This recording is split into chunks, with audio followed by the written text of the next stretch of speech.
the Baen Free Radio Hour.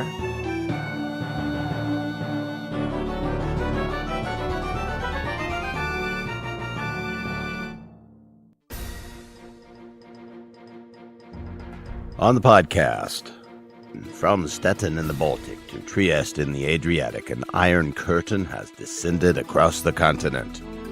Always wanted to say that, but now iron domes and missile threats, losing your head to a sweet-talking laser, plus the latest entry in our complete audiobook serialization of Larry Correia's Hard Magic. All right now. Welcome to the Baen Free Radio Hour podcast. It's an honor to have you along. I'm Baen editor Tony Daniel. This time we have an interview with Alan Isom, author of a new nonfiction piece that is currently up on the Baen.com webpage. The article is Using Missile Defense Against Terrorist Attacks, Israel's Iron Dome and the Future of Rocket Shields. Alan is a lieutenant colonel with the South Carolina National Guard who is quite a bigwig in the air defense system. He is an air defense artillery officer who has served in our national capital, intimately involved with the air defenses there. Alan is also a structural engineer and a big David Weber fan, and an all-around cool dude. We'll talk to him about Israel's rocket defense system and discuss what it means to the future of earthly military strategy, where that's going, hint lasers. Oh yeah, and we discuss the problem of diverting asteroid strikes as well. And we continue with our complete audiobook serialization of Larry Correia's Hard Magic. It's read by Bronson Pinchot. Here's the news. Well, let's talk about a couple of e-arcs that are out now at BaenEbooks.com. Now, an e-arc is the maximum parabolic distance a flying squirrel can travel while leaping from oak to maple tree, taking into account the squirrel's weight, aerodynamic surface, and whether or not it has cute little ear flaps or none at all. No, an e-arc is another thing entirely. At BaenEbooks.com, you can get an author's work months early, albeit with all the typos and other infelicities intact, by purchasing the e-arc at BaenEbooks.com, and that's the only place these are available. Now out is The Son of the Black Sword e-arc, a new epic fantasy by Larry Correia. That's going to be out in November, but you can get it now. This is the very cool story of Ashok, who starts out as an enforcer for kind of oppressive, medieval, I guess, government, but must turn against all he knows when he's faced with a terrible revelation. And as you know with the Larry Correia book, there's a lot of badass fighting with some droll humor in there as well. Also out is the e-arc for The Sword of the South by David Weber. This is one where Basil returns, and we get a compelling new character who has no memory of who he was or where he came from, but whoever he is, he's obviously had a lot of killer military training, and he can hold his own with Basil. The Son of the Black Sword e-arc by Larry Correia and The Sword of the South e-arc by David Weber are now available for ebook readers everywhere at BaenEbooks.com.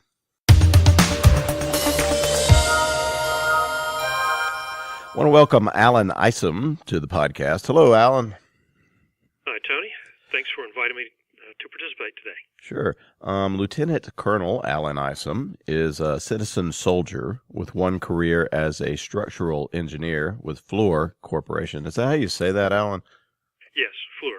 Fluor, an international engineering procurement and construction company, and a second as an air defense artillery officer with the 263rd Army Air and Missile Defense Command, South Carolina Army National Guard. As a structural engineer, he's responsible for designing structures to resist gravity, wind, and seismic loads, and has had the opportunity to work on projects both at home and abroad. As an ADA officer, I guess that's Air Defense Artillery Officer, he is responsible for planning and conducting air defense operations to protect assigned assets and has served multiple tours of duty with the National Capital Regional Integrated Air Defense System mission designed to prevent another 9/11 style attack from striking our nation's capital.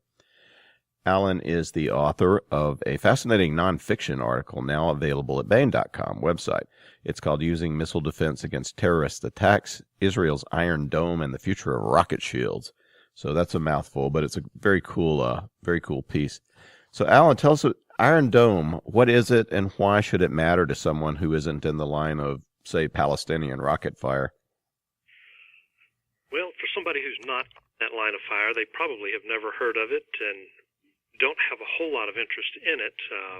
The Israelis and folks in that area, unfortunately, have to live with that kind of thing every day, with the exception of our folks who are in uniform or military contractors and whatnot, who've actually been over there, really don't have any idea what it's like.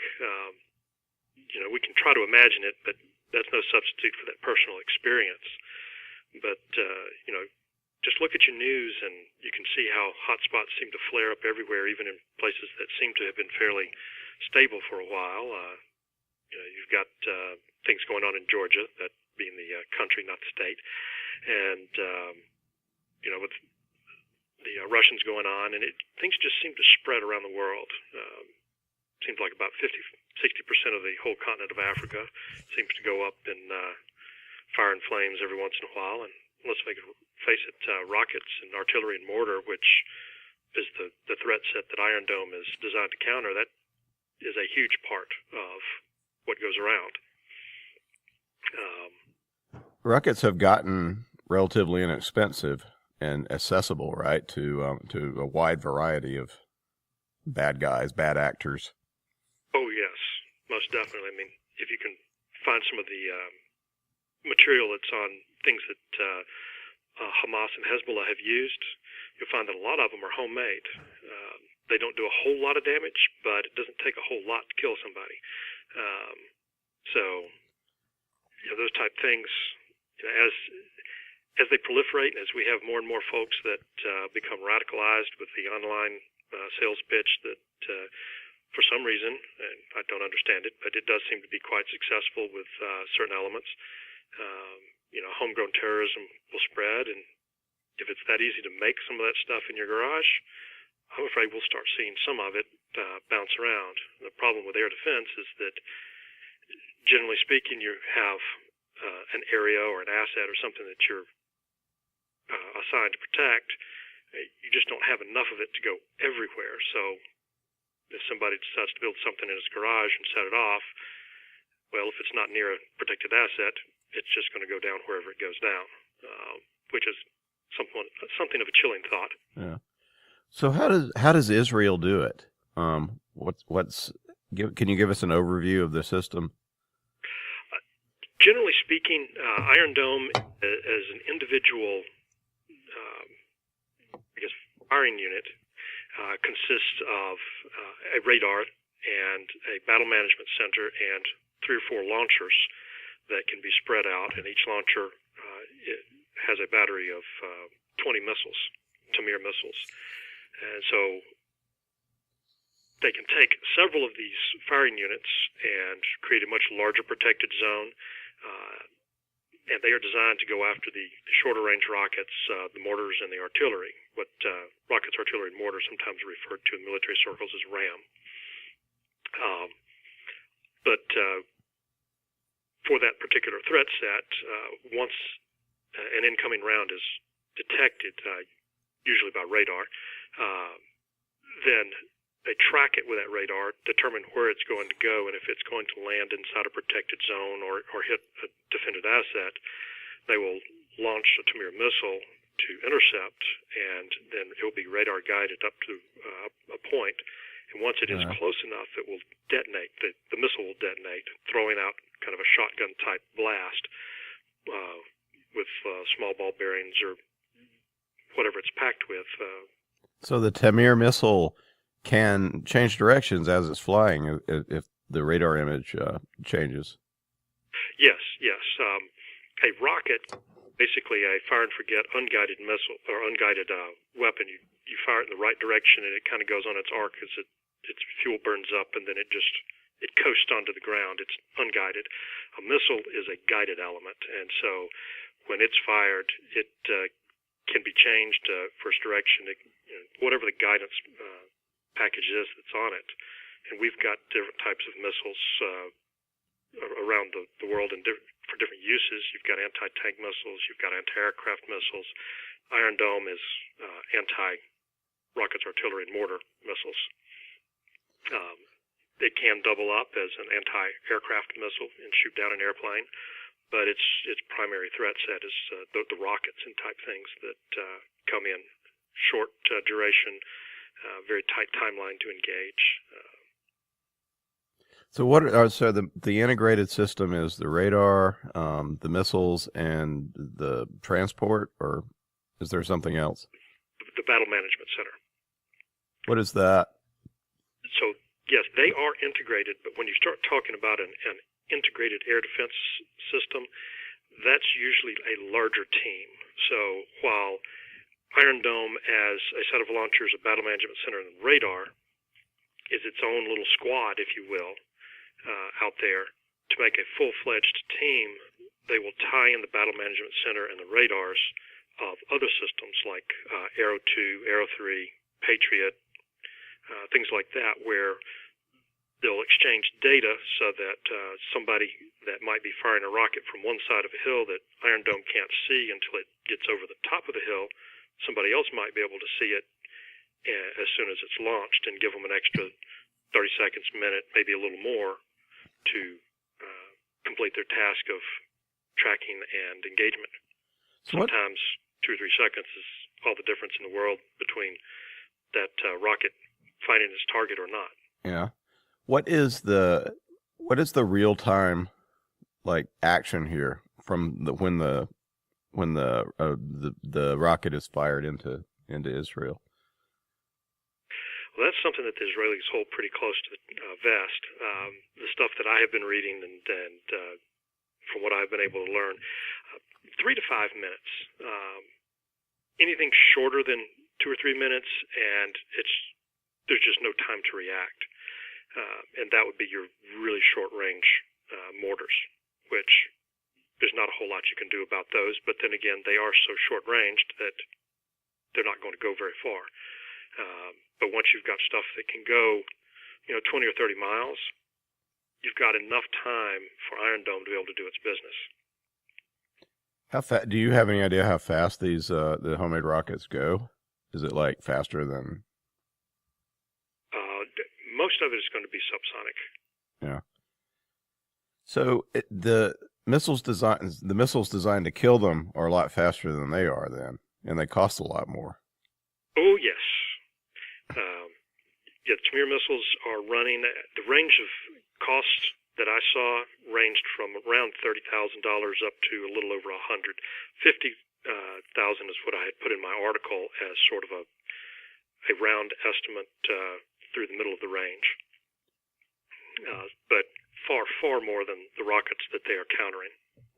Yeah, but obviously saving a life is worth $50,000, $100,000, but can Israel sustain the cost of this system? Is it something that is just unique to this particular situation, or is it something that that is sustainable and might even be strategically used somewhere else, for instance? I think that anybody that is having to deal with a sustained insurrection could benefit from it. Israel's position is a little bit unique, being on two sides, being struck with this type of thing, but without it being quite as internal. It's still on their border, unlike a lot of the stuff running around Afghanistan where somebody pops up in the middle of things. But still, a local defense is still feasible there. I don't know if you remember in the article, I mentioned something called CRAM, which is counter rockets, artillery, and mortar, which is a gun-type system that is designed against the same threat set. In a built-up area like Israel, something that's spewing out bullets, which is what CRAM does, it's got the potential to cause a little collateral damage, where Iron Dome is a bit more clean on that. Yeah, I guess bullets have to come down somewhere. Yes, and if they don't go straight up and then fall at the speed of gravity, they've still got a lot of velocity behind them, especially ones that are that size. But for now, Israel is sort of, they're stuck. They have to sustain it.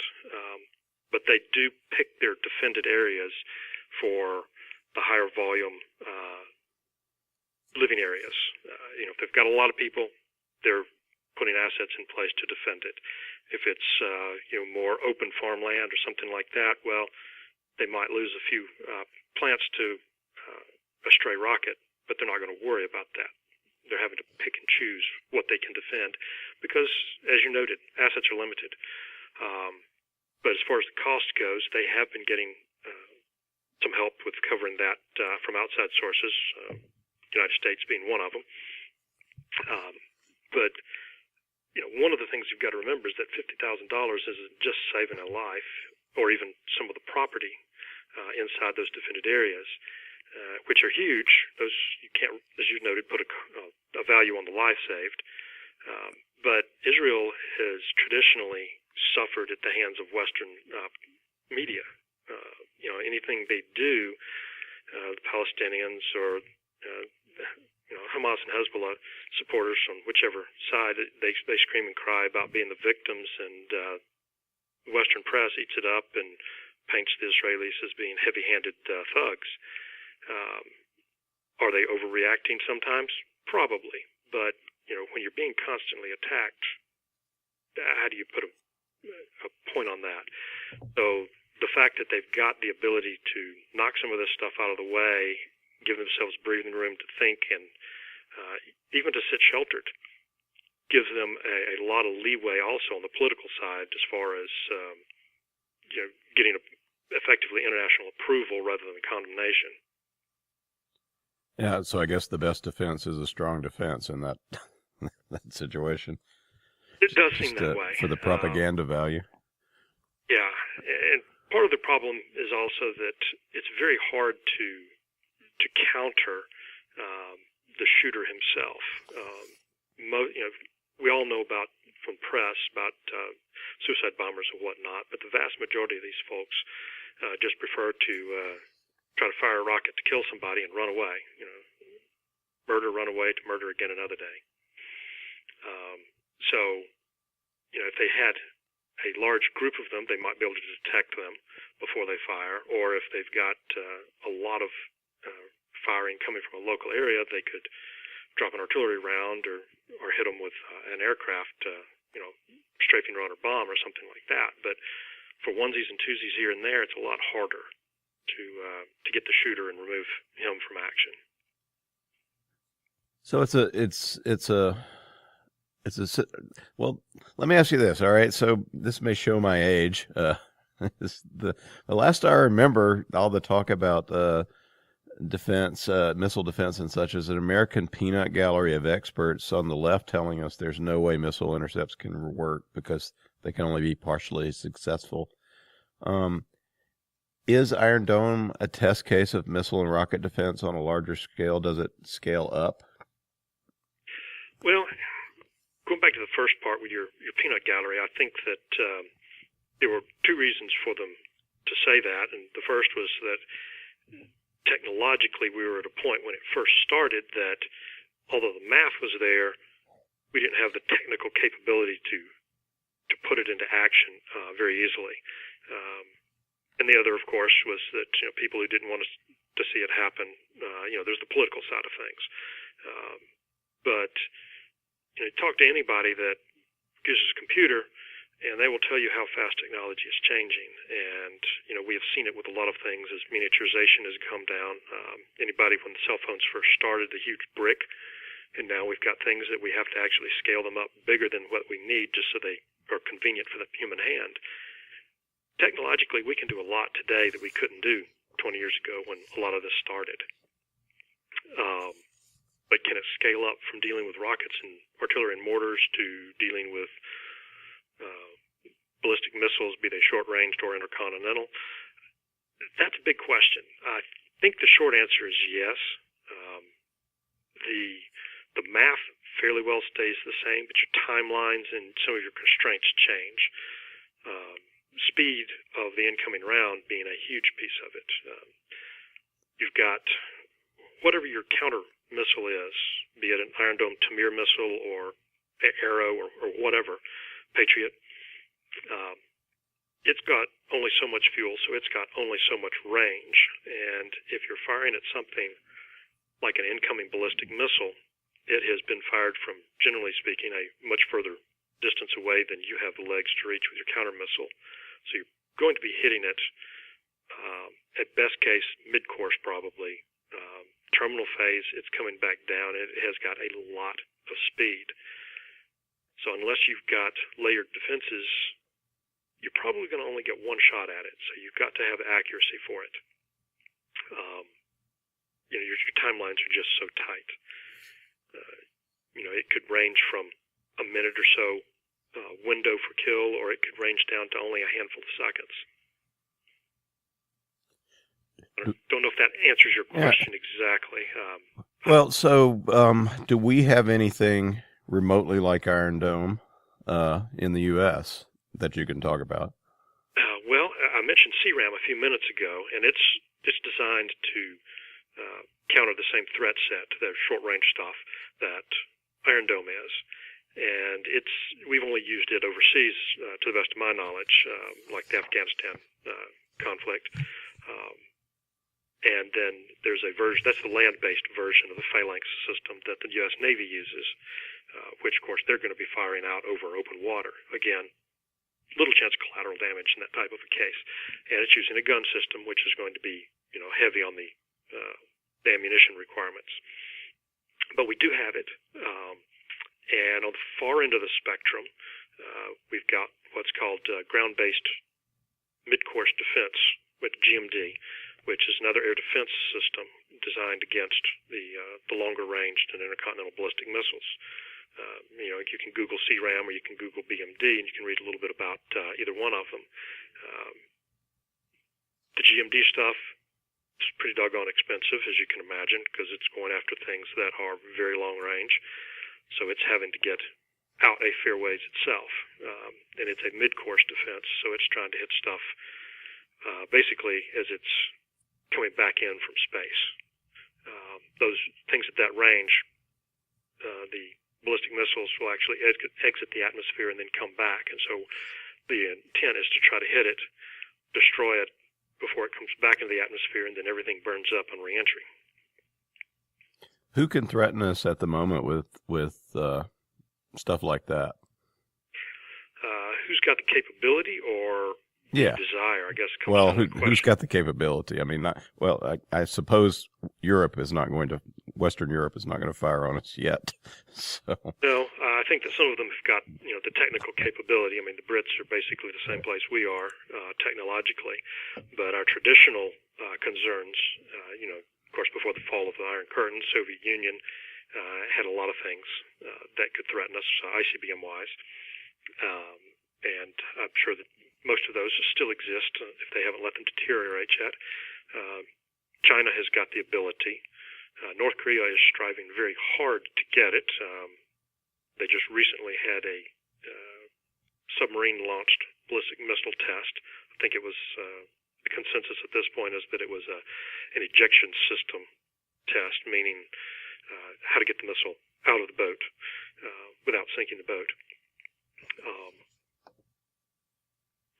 If they could ever get a little bit longer legs, Iran would love to be able to reach us, but right now they're limited to Western Europe. Don't think they have anything that can quite get over here. Yeah.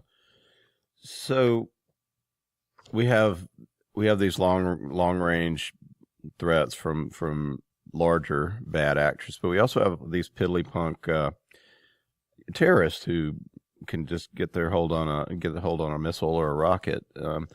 What about Washington, D.C.? You you served in the National Capital Regional Integrated Air Defense System there.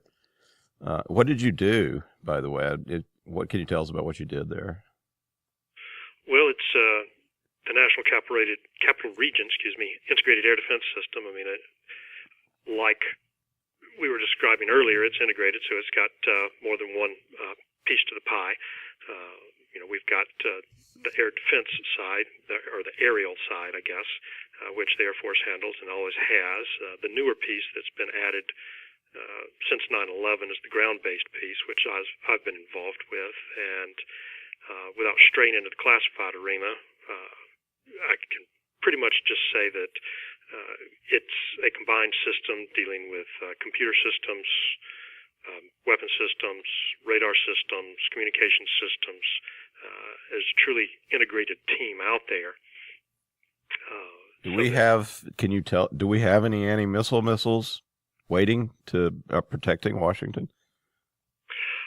That is something that I really can't get into.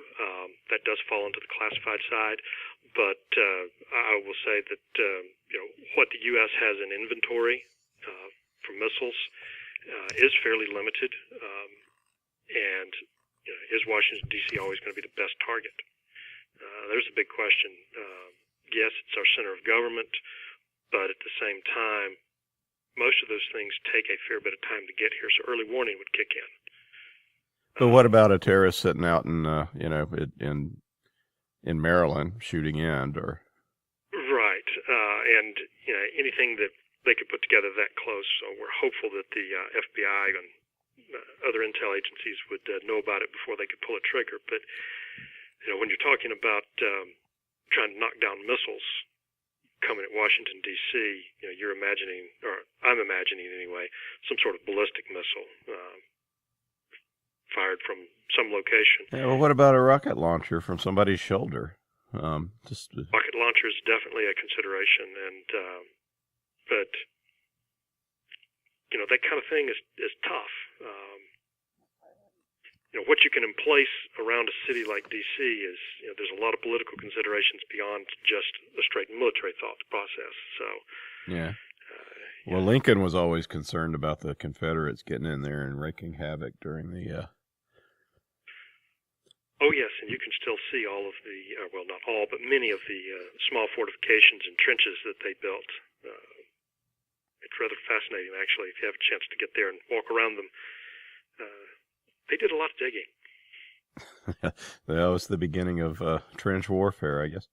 Well, imagine a world where Iron Dome has proliferated to a lot of countries.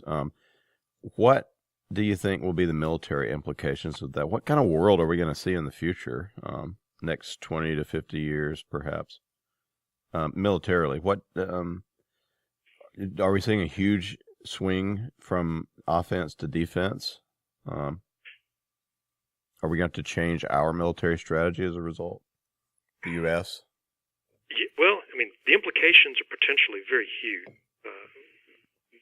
Rockets, artillery mortars, used in little penny packets would be completely obsolete in that type of a situation where you have a robust defense against it. Now, if you've got it more like you've got it in Israel right now, anything in penny packets going against a defended asset is obsolete, but otherwise it's pretty just useless dropping into open fields. But the overall efficacy of that air defense depends in large part on the overall capabilities of both sides. For the type of insurrectionist attack that Israel is defending against, it's a huge swing in the favor of the defender. The bad guys lob rockets and mortars and then take off and run. They really don't have the capability to take ground and keep it. And they really don't have any assets to go up and fight an air war. It's fire something from the ground and run away and hope it did something useful from their perspective. When you get into some of Israel's other neighbors, Syria and Lebanon and whatnot, it still gives the defender an edge with those assets, because it gives them a little bit more freedom of movement. Most of the folks in that side of the world tend towards heavy artillery and rockets. They like to throw stuff up that goes boom when it hits. Watch the news nowadays. You've got ISIL launching attacks against Ramadi and everybody else that they can reach. There is a lot of heavy gun use. Systems like Iron Dome would knock them back on their heels. It would do them no real good. What a group like ISIL has, though, is an ability to move forward with infantry.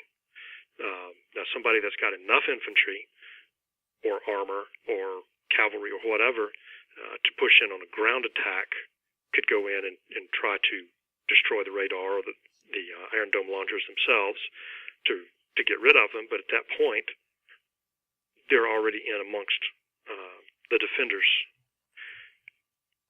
If you understand what I'm saying, Yeah, sure.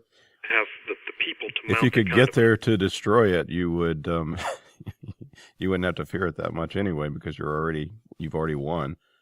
Right, but at the same time, if they're going to have that much on the ground available, the defender has time to mass his other assets as well. It becomes a fairly dicey and very costly affair. I mean, that's really going back to the really old school tactics of just throwing bodies. So it's taking out the artillery barrage, the preparatory artillery barrage as a tactic. Pretty much goes away. Yeah. I mean, you watch some of the old style films where they're dealing with World War I or World War II.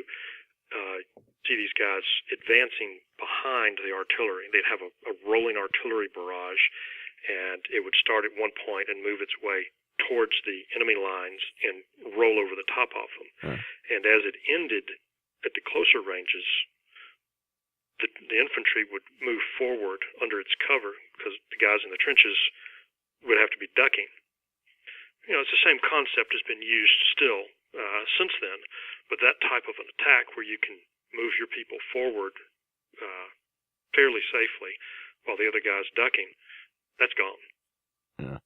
Well, one assumes that the people like ISIS are using those kind of old-fashioned, in a raggedy fashion, perhaps not a truly organized fashion, are using those kind of old-fashioned infantry tactics against who they're fighting against.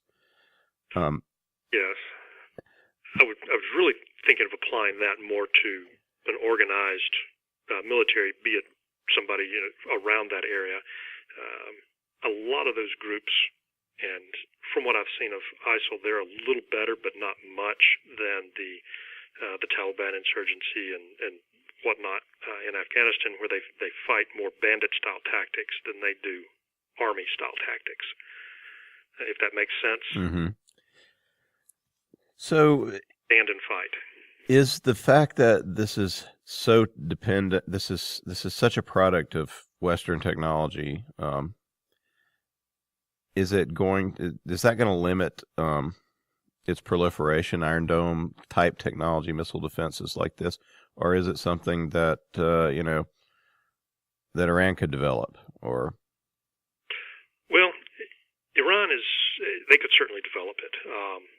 A lot of those countries in the Middle East would never buy it, largely because it was developed by the Israelis, and they're unwilling to buy from them.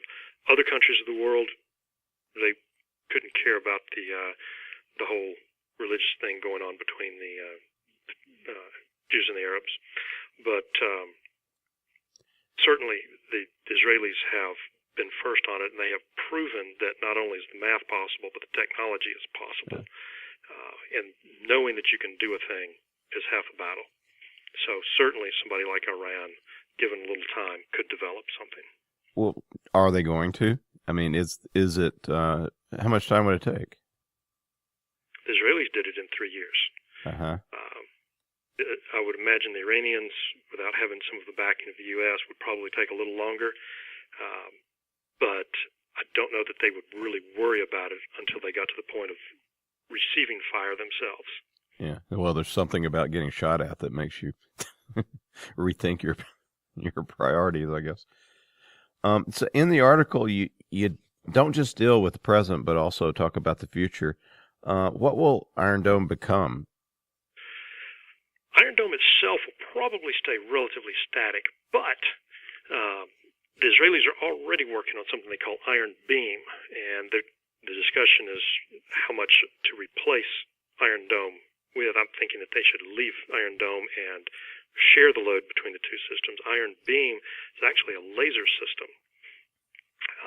It's in production, or not in production, it's in research and development right now, but their schedule has it coming out of the next handful of years. I don't remember the exact schedule.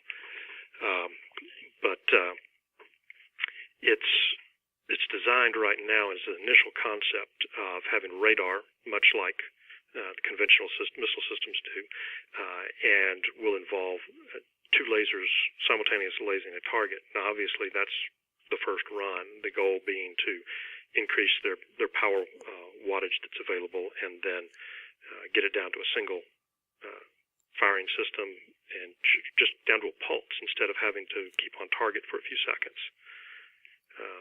But the implications of that are profound, because one of the biggest issues that any military has to deal with is logistics. And you think about, Patton and him outrunning his fuel and his bullets for his tanks. Once you get into a laser system, there are no bullets. You just deal with power consumption.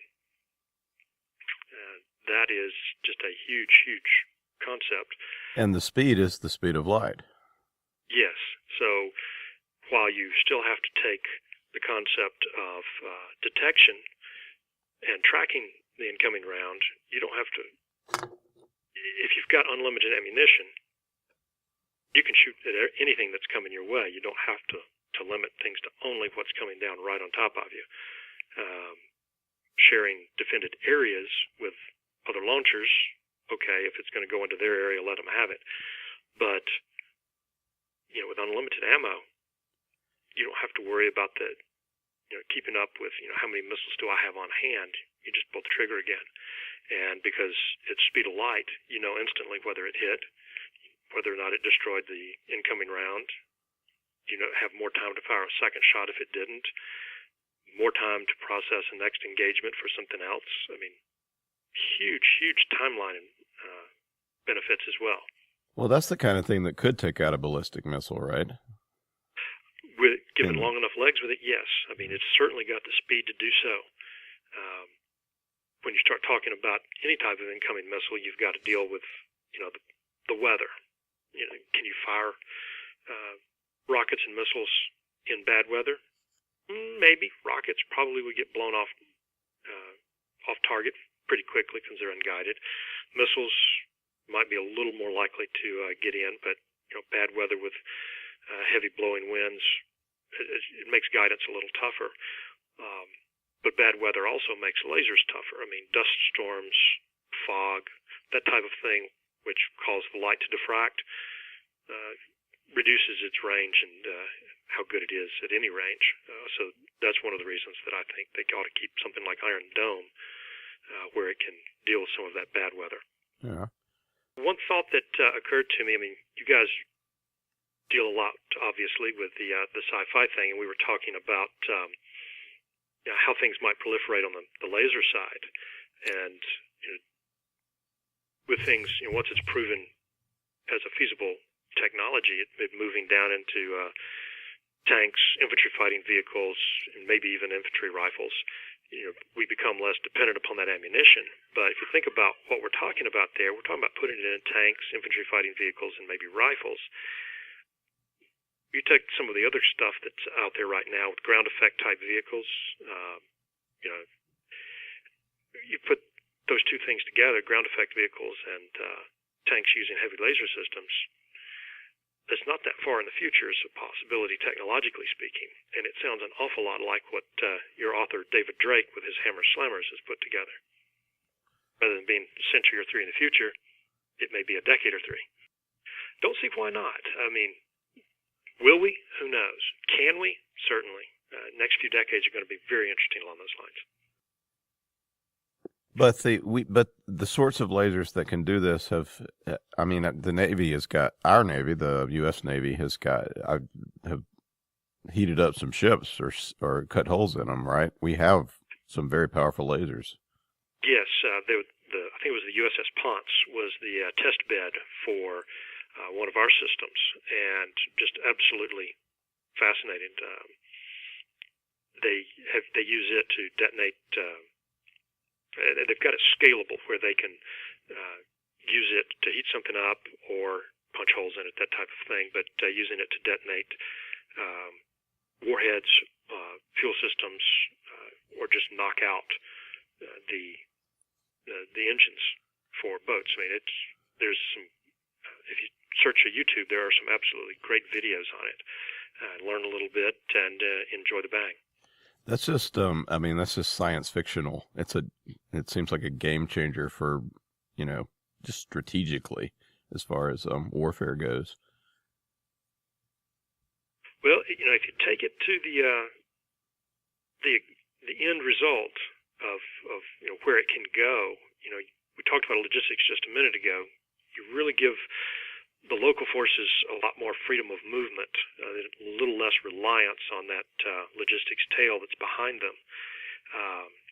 But once it becomes truly feasible and more portable, it doesn't have to be mounted on a battleship then. You can put it in a tank, get the miniaturization enough, possibly you could even take it all the way down to, man-portable rifle-size stuff, ultimately. I want one of those, please. I'd love one myself. You still have to deal with weather-sized things, but those things are also much shorter ranged and are used, tank on tank, tank on bunker, infantry on infantry, those type things. What kind of lasers are the Israelis looking at? Do we know?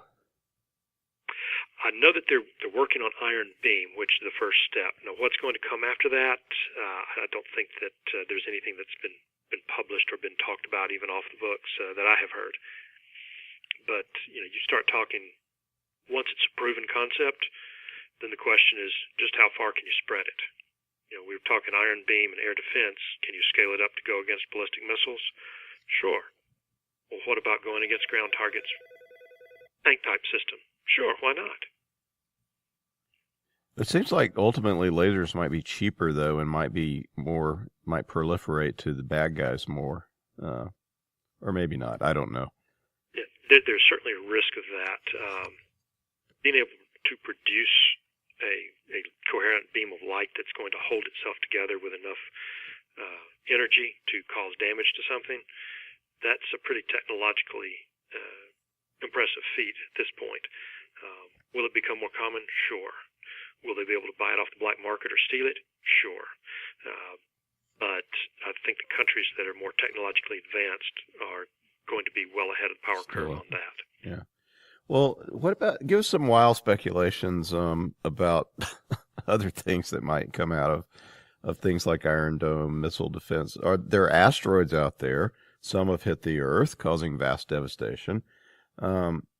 Could Iron Dome be the seed for a planetary asteroid shield? Sure, why not? I mean, it's the same basic concept as far as the math goes. Okay, you've got speed. The asteroid could be moving at, some paltry little tumble towards us, or it may be moving at, a rather large fraction of the speed of light, just depending upon, each piece of rock is going to be unique. Usually we tend to hear about fair-sized speeds, 10, 20% speed of light, which, doesn't sound like a whole lot until you start adding up to figure out what that is in miles per hour. But the math is the same. You've got to, something moving in towards you, and you've got to send something out to intercept it. I think that it's eminently feasible. They did something very similar with the movie Armageddon. Now, we wouldn't have to land on it and drill a hole in it. We just have to hit it with something. But like Armageddon, the whole point is not to destroy it, but just to divert it a little bit. A couple of degrees measured over hundreds of thousands of miles, that's plenty to miss a little bitty planet like Earth. You are a big David Weber fan. In fact, you have been to HonorCon and some of the other David Weber get-togethers. What do you like about the series, the Honor Harrington series and his other stuff? I think the biggest draw, David's a good author, but he is a fantastic storyteller, and that the centerpiece of any story is going to be characters. Now, one of the things that makes his stories so good, as he develops his characters, he develops his settings, and so he discusses the technology, and sometimes he's got a little discussion on how it develops and how it works, and he keeps things within the realms of I guess he's got his rules set, and he tells you what they are for any technology that he's got going. But much of what he writes you can see in where we are today how he's kind of projected ahead. If you read some of his early honor verse books, On Basilisk Station, Honor of the Queen, you can see some of how the technology there has been put forward, and then read some of his more recent books and how the technology has changed in how he writes. And you can see, if you pull back a little bit, you can see how much we have changed in the last 20 years since he started writing Honor Harrington, and how our technological changes have impacted what he's writing. And I love how his technology is grounded, I guess, more than just completely out there. Well, I want to swing back one more time, see if I can squeeze any more out of you. I mean, your job in D.C. was fascinating. Within the bounds of what you can say, can we sleep at night? Can we sleep a little better knowing that guys like you have at least some of the situation in hand with the kind of threats we face out there? I would say yes. You can rest well. We've got airmen and soldiers who man the systems there in D.C. They're first-rate professionals, and they stand their watch with a lot of diligence. Some of the brightest and sharpest folks I've ever had the pleasure to work with are there, and they know their jobs. They do them well. I mentioned earlier that it's an integrated system. We've got both air and ground-based stuff. We utilize communication systems, radar systems, weapon systems, computer systems, and we tie everything together. And the whole goal is to prevent another 9/11 type attack from successfully hitting that area. It's a very robust system, and there's a lot of thought given to the different procedures and policies that are enforced there. And as I said, we got first-rate guys and gals that are manning those stations. They have it in hand. Including Alan Isom. And we are talking with Alan Isom, structural engineer and an air defense artillery lieutenant colonel with the 263rd Army Air and Missile Defense Command, South Carolina, Army National Guard. Alan, thanks so much for being with us and talking about this stuff. Well, thanks again for inviting me. I really enjoyed it. I should mention again that the article is at Baen.com right now, and it will also be available in the 2015 nonfiction free ebook collection. You can get that at BaenEbooks.com if it's not available on the front page of Baen.com when you listen to this. So thanks again, Alan. Thank you, Tony.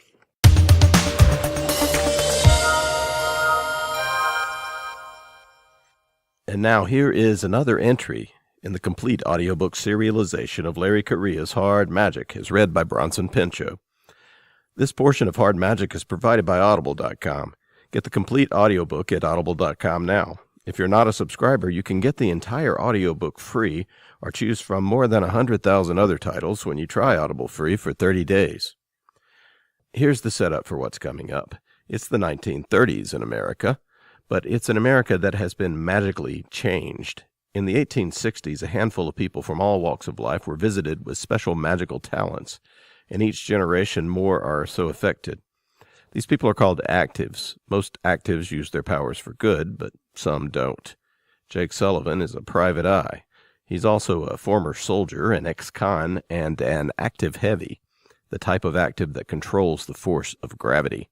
Jake is good at it.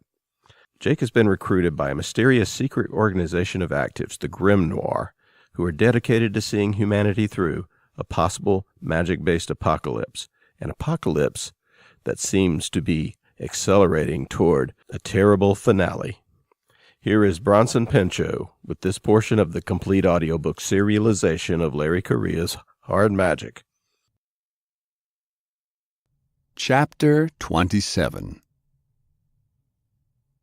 I swear before my God and these witnesses that I will stay true to the right and good, that my magic will be used to protect, not to enslave, that all my strength and wisdom must always shield the innocent.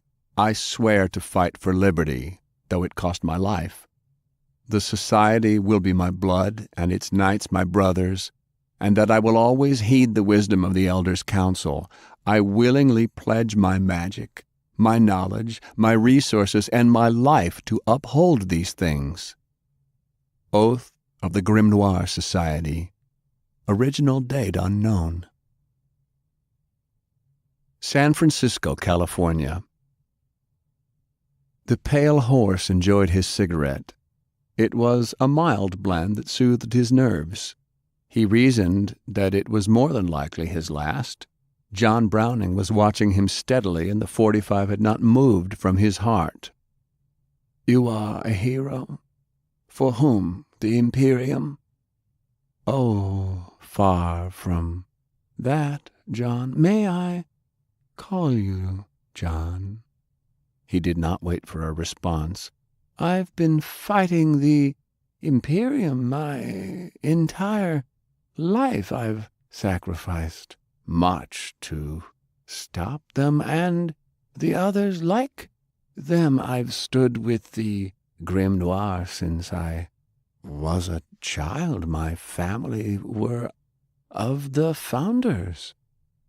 Yet you betrayed them. No, I stand by my oath to the end, perhaps more than any other, for I was willing to go further than any knight before me." The room shook slightly. Ripples appeared in the pitcher of water at the bedside. The glass in the window rattled. "Earthquake," Browning said. He could tell. It was done. "No, that was the firing of the Geotel." "Curse you," Browning said, lifting the gun. "Save your bullet. America is safe," Harkness said, tapping the ash from the end of his smoke. "What you just felt was the end of Okubo Tokugawa, and if Pershing's knights hadn't been so damn obstinate, then it would also have been the end of Japan as well, though with their leader vaporized, I imagine they won't be nearly the same threat anymore." He could see Browning was puzzled, but his finger was still on the trigger. "You are not convinced?" "Please go on." Browning was polite in his inquisition. "I argued against Pershing in the councils. He wanted the Geotel destroyed. I wanted to use it against Japan immediately. The elders were afraid to take so many lives. The Geotel could have wiped the entire island from the map in one shot. As usual, the elders were cowards and took a middle way. They would not use the Geotel yet, but they would hold it in reserve, entrusting it to the man who'd captured it, so that if that darkest day ever came, then we would have one final option. But even as our numbers dwindled and we lost more brave knights every day, the elders were frightened. Pershing was calling for an all-out open war, but even he was not willing to take the final step and use our ultimate weapon. Pershing was a soldier. Soldiers fight against other soldiers. They do not kill an entire people. The chairman would not hesitate. Why should we? Has he been right all along? Are we as weak as he says? Should we make way for the strong? Harkness asked. He'd had this same argument many times. Save your politics for the elders' council. My hand is getting tired, and I intend to shoot you soon. Though the council was afraid, there was another one of the elders who had the will to do what needed to be done. We were tired of doing all the bleeding. It was time to end the secret war once and for all. So where is Isaiah? On his way to Europe to face the other elders. We have some explaining to do. Our plan was simple. We could not just take the pieces of the Geotel from Pershing. There were only two of us, and we'd be found and stopped. But if the chairman were to find out where the pieces were, not shooting you down becomes more difficult by the second. It felt good to talk about this, to get it off his chest. He'd dedicated years of his life to this mission. It was the culmination of his career. We could not make it seem too easy. The chairman was far too crafty for that. He'd smell the trap. We had to sell it. We had to make him believe. Isaiah is the finest wizard in the entire society. He studied Tesla's notes until he was sure he'd mastered the targeting geometry. We just needed to make sure it would be hidden somewhere in the Imperium, and the chairman would kill himself and his entire country for us. When we found out that UBF was building a magnificent flagship for him, we knew that we had been given the perfect opportunity. Browning scowled. You killed Francis's grandfather as well, I suppose. Yes, he knew too much. Originally, I planned on just threatening old Cornelius into carving the target onto the Tokugawa. Sure, it was Isaiah who magically put the suggestion of cursing his greatest nemesis into his mind, but the murder is entirely on his head. Pershing had wronged him.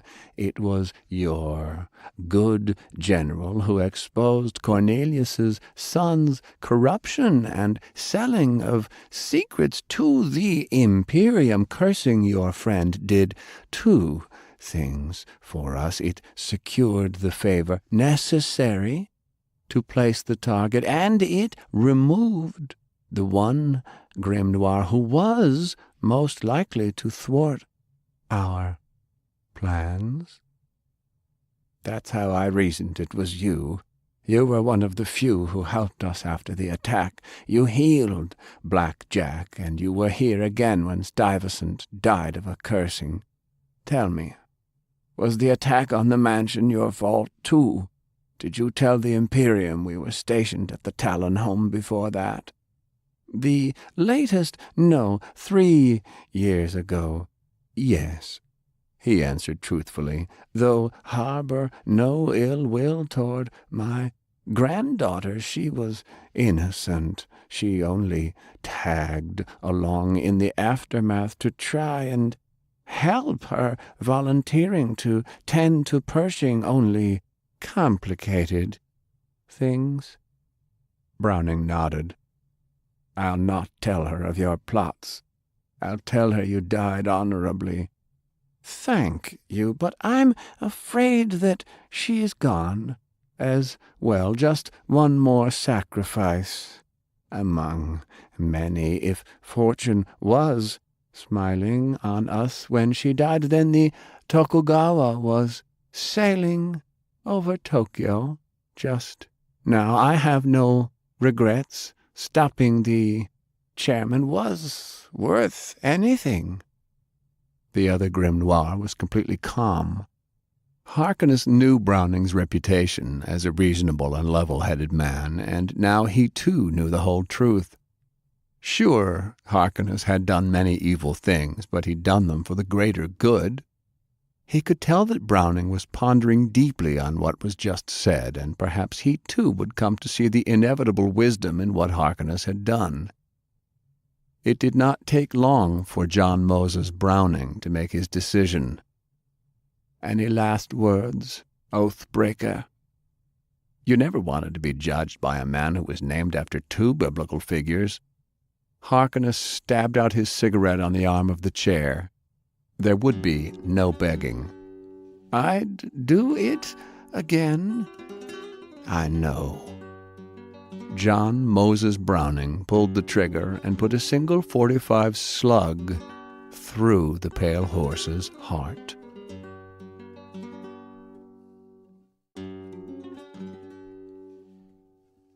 That was another segment in our complete audiobook serialization of Horror and Magic by Larry Correia, read by Bronson Pinchot.